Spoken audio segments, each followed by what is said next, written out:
I'm finishing up my makeup and I just have to get on and yap for a second about this weekend because it was absolutely epic. My throat is literally still raw from all of the singing and dancing and talking. My body has also never hurt so bad by the end of the day. I've seen people ask for my cowboy boots. They're cute. They were not comfortable. We left at 9:30 a.m. and he played till 12:30 in the morning. So it was a really long day, but they're cute. Pain is beauty, right?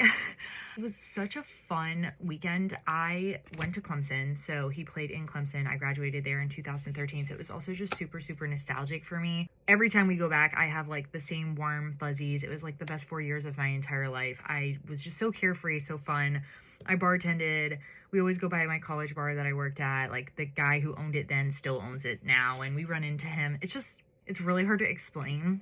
But I think when you go to a really big school like that, especially a school that is heavy on football and has a great football program, you just have a completely different experience. My husband went to a private college on a golf scholarship, and I don't think he really like gets the same warm and fuzzies nostalgia like I do about my time at Clemson. It was so fun. I've been wanting to see Morgan Wallen live for several years now, and it either hasn't worked out because it isn't local to Charlotte and like we had plans the weekend that he was playing in the closest by city.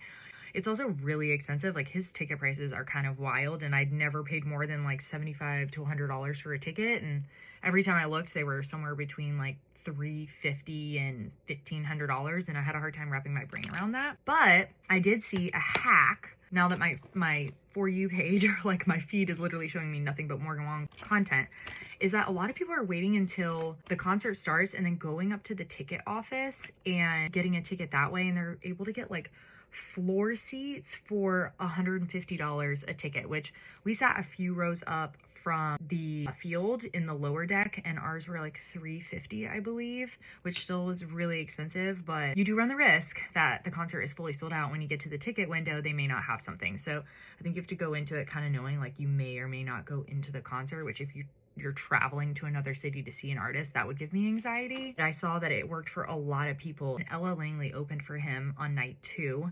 She is incredible live. She sounds exactly like she does on the radio and on her albums in person. They also sang their song together, which I don't know if I'm the only one who thought this. I know a lot of you guys were there too, but they had great chemistry. I was kind of like, wait, is something going on with them behind the scenes? Because they really have good chemistry on stage too. And then there were a lot of kids there, like a lot of kids Liam's age, which I was really surprised by. There was a rain delay, so he sang all the way until well after midnight, and there were kids that were 5 years old just still like trucking through.